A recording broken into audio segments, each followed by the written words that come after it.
friends, welcome to my channel. My name is Kate Marcy. Today we're going to be doing just a really quick how to apply cream blush on top of powder tutorial. So if that's something that you're interested in, then keep watching.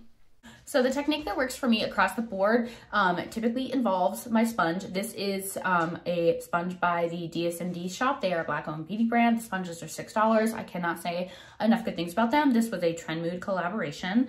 However, back to the blush.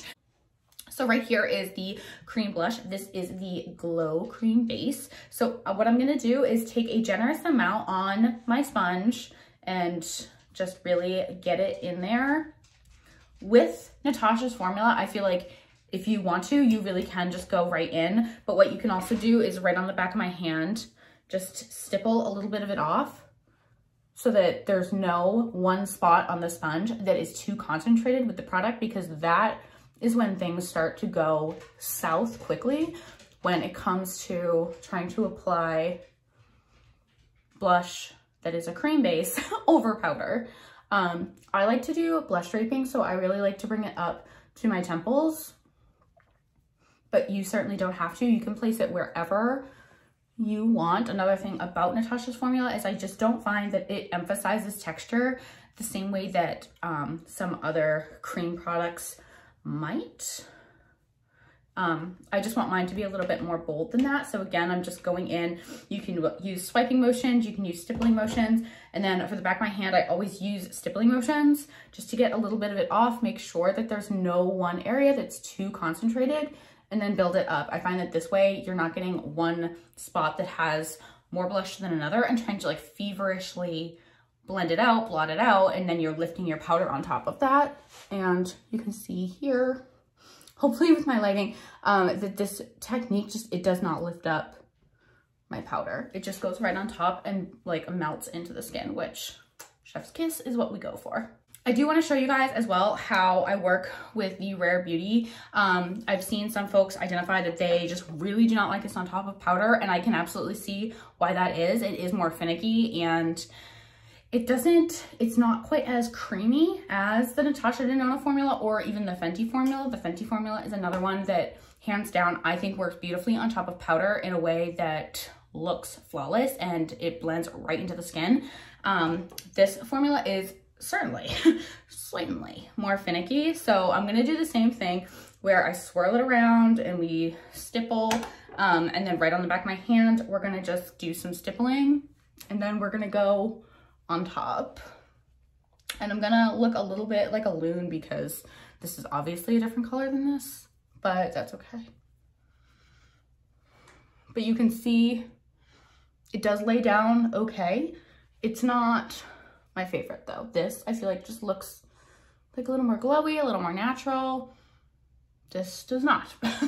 So it really boils down to personal preference. I prefer a glowy blush. So if you're somebody that does not prefer a glowy blush, you might not appreciate this one in the Natasha Love palette as much. You might appreciate, however, the cream in the Natasha Bloom palette. Don't let the color scare you. Also, don't let the fact that I very obviously have been mixing these scare you. This does sheer out beautifully, but can be built up if you do want more pigmentation or if you have a different skin tone than me. And I'm just gonna take it across the nose so that I look like strawberry shortcake, because that's always what I want to look like. And that's that on that. If you're somebody that wants to go ahead and use a brush, maybe you don't have a sponge readily available, you certainly can. My go-to brush for that is by Bling Brushes. It's their F3, but any brush that has like a little bit more denseness to it will suffice. What I do is I go into the product, so we're gonna just stick with the Rare Beauty. And for this, I use like specifically stippling motions, because I find that when I go in with a brush with this product specifically, or I guess really any product, I bump into picking up more of the product in one concentrated area on the brush than I do with my sponge. So, and then to apply it, I just go in with stippling motions. And I'm like really gonna start to look silly here because I'm applying way more than I normally would, but that's okay. So again, I just go in with stippling motions and I stipple a little bit onto the back of my hand. And I stipple that out where I want it. And it's not, I mean, you can see my texture. Unfortunately, I am human, so I will have texture. But you can see that it doesn't really lift when I use this technique. So let the back of your hand be your friend and absorb that product for you. And then I always just keep like a tissue with micellar water readily available so that I can clean myself up after, because I do the same thing when I am doing like a cream bronzer. If that's like a different video that you guys would like to see, then certainly let me know down below.